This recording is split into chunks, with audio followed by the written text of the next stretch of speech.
economic damage, besides the normalization of torture, of rape, besides the normalization of treating people as though they are things, is the institution in the American mind that black people are necessarily inferior. In 1865, when black people were emancipated, that belief did not magically dissipate. It proceeded for 100 years afterwards. It proceeded, as I said in my testimony, well into the lifetime of many panel members, Majority Leader Mitch McConnell, and then many of the people were here in this audience. And so it's not a matter of the past. These things are linked. It's been said, I think, or alluded to repeatedly throughout this conversation that somehow wealthy African Americans are immune to these effects. That's cited. One thing that folks should keep in mind is that quote-unquote wealthy African Americans are not the equivalent of quote-unquote wealthy white Americans in this country. The average African American family in this country making $100,000, decent money, actually lives in the same kind of neighborhood that the average white family making $35,000 a year lives in. That is totally tied to the legacy of enslavement and Jim Crow, and the input and the idea in the mind that white people and black people are somehow deserving of different things. If I injure you, the injury persists even after I actually commit the act. If I stab you, you may suffer complications long after that initial actual stabbing. If I shoot you, you may suffer complications long after that initial shooting. That's the case with African Americans. There are people well within the living memory of this country that are still suffering from the after effects of that. Thank you very much. I yield to the gentlelady from California, Ms. Bass. Thank you very much, Mr. Chair, and all of the witnesses that are here today, and Representative Jackson Lee for doing this legislation. And, this is just such an important moment. Issue and why we're even having this hearing today. It's so important because I believe that in this country we have never been able to come to grips with our history. We either don't know our history or we deny it. When we talk about the 250 years of enslavement, we call it a sin, we call it a mistake. We say that it was a subset of Americans, not the entire nation. We say it was inconsistent with the values of our nation's founding, that it was something that happened long ago, and why can't we get past it? Why can't we move on? Why do you keep bringing it up? Slavery might have ended in the mid-1800s, but apartheid and terrorism lasted for 100 years after that. We passed a bill on lynching last week. Why did we even have to do that? There was a man that was executed 2 weeks ago for a lynching that took place in Texas. There are many.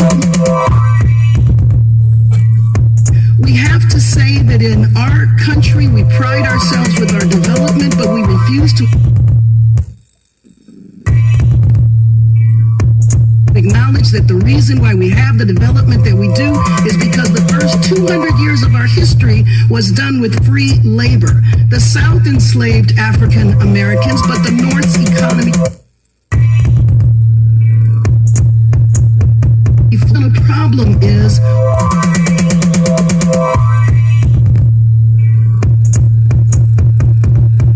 our ignorance of history, our refusal to admit it. Everyone understands the pain caused by people who deny the Holocaust.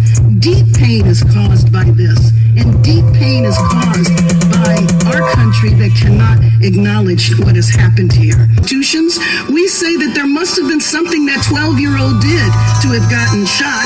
We say that there must have been a reason that that police officer pulled that gun on that pregnant woman last week with her 2 babies. We don't see the connection between this because we refuse to admit it. H.R. 40 calls for the establishment of a commission. It does not call for checks. We trivialize reparations by saying that these are just African Americans that want to be paid. I think Mr. Fox goes into details about reparations meaning much more than that. And then frankly, when I hear from my colleagues on the other side of the aisle that we need to be encouraged to work harder, to pull ourselves up by our bootstraps, that we can actually achieve, that that's the only thing that's the problem.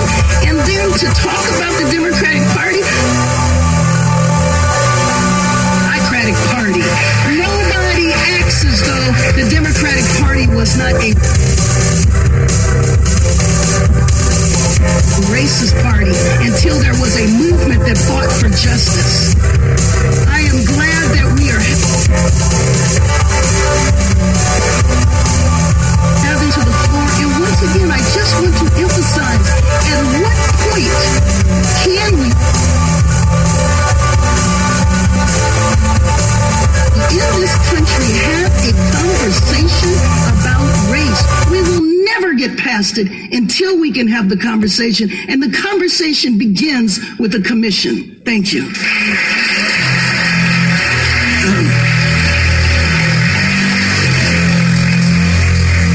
Thank you, Congressman. Excuse me.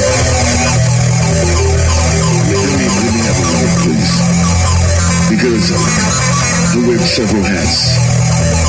And certainly most people consider me the one hat and other from the hat I wear as an artist, an activist and an artist. But I worked in city government for 6.5 years from 1971 in the Model Cities program in San Francisco, California, out of the mayor's office in Joseph Aliola. For 6.5 years, I worked both in the mission and advocating about the programs about the Great Society, those programs that came about.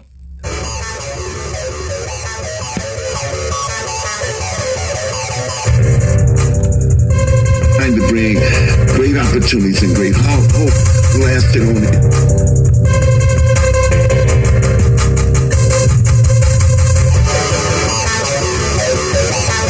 Short period of time.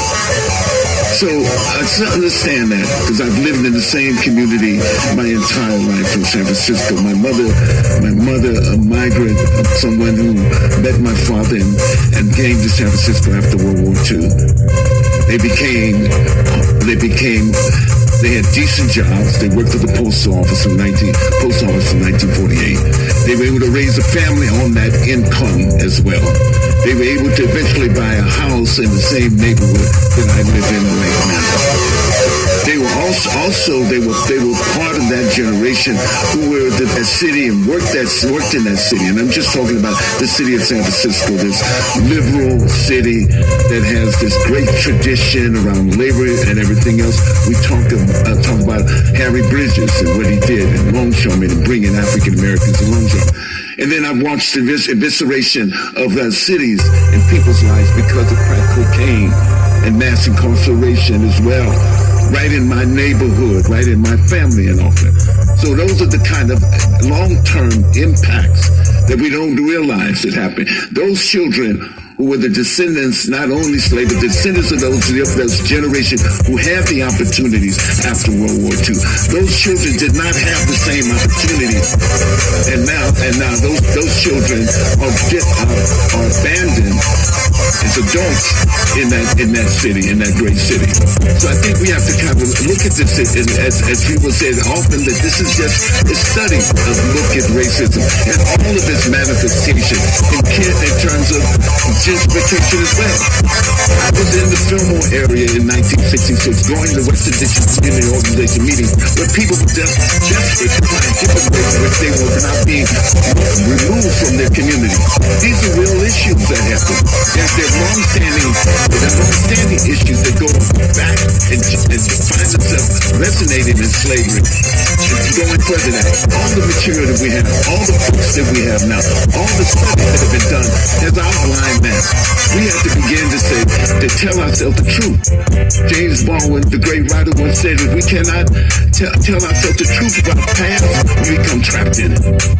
And that's what we are. We're trapped in it. Just right there, we talk about anyway how we talk about education, about Moses has talked about math literacy is important, and most children, particularly children of color,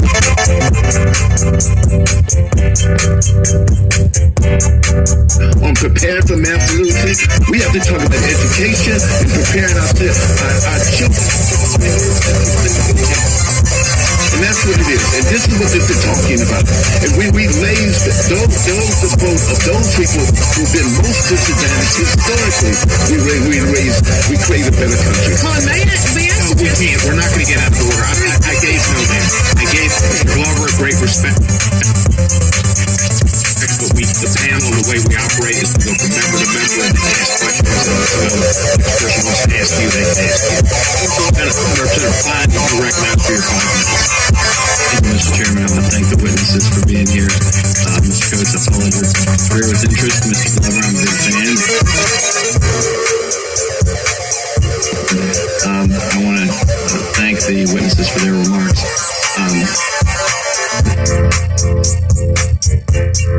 Mr. Hughes, I wanted to ask if there was anything that was said previously that you'd like to respond to. Yeah, I'd like to address myself to the comments made on the subject of us not knowing our history, of us not having told the truth about slavery and Jim Crow.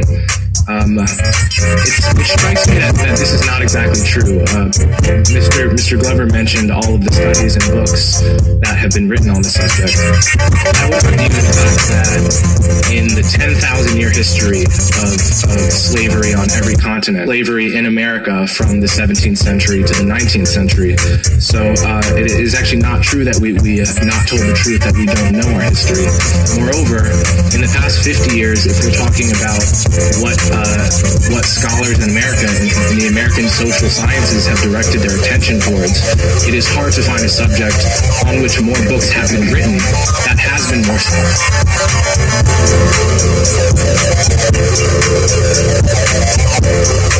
I've followed your career with interest as well. Can you speak to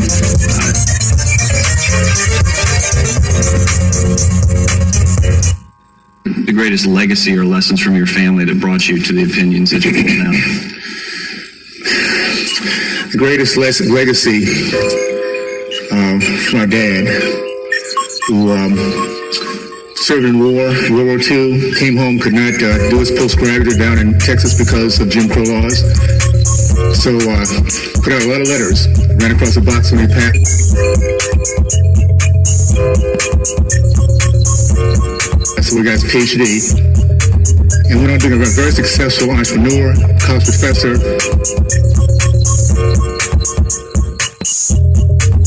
researcher, and someone was very proud of our race. He reached back to his very last days to the young people, giving them hope that this country, they can succeed, and if they really wanted to, and if they pull their way, we work harder than the next guy.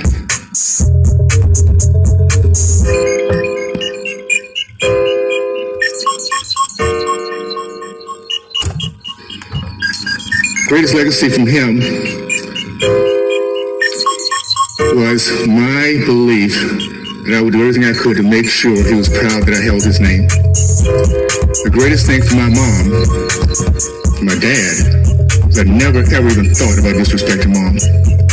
We've come to a point where we allow our young men to disrespect women and think there's no consequences. We are not going to develop men if we allow our boys to call our women baby mamas and everything else under the book, and not pull them aside and tell them it's wrong. It's about policies, guys. It's not about 200 years ago. We have kids in the state of California that is against anti-choice, by the way. These kids are stuck in these failing schools because we have a party that is against them moving on to someplace else. We have a Davis-Bacon Act in 1932 put in place specifically to stop blacks from competing against white unions. Still in place today. You wonder why we have so high unemployment. Why our business ownership has gone from 40% down to 3.8%. By the way, high minimum wage is as good as it sounds. It keeps our young people out of work. It keeps them. They're too expensive to hire to even get started if you have high minimum.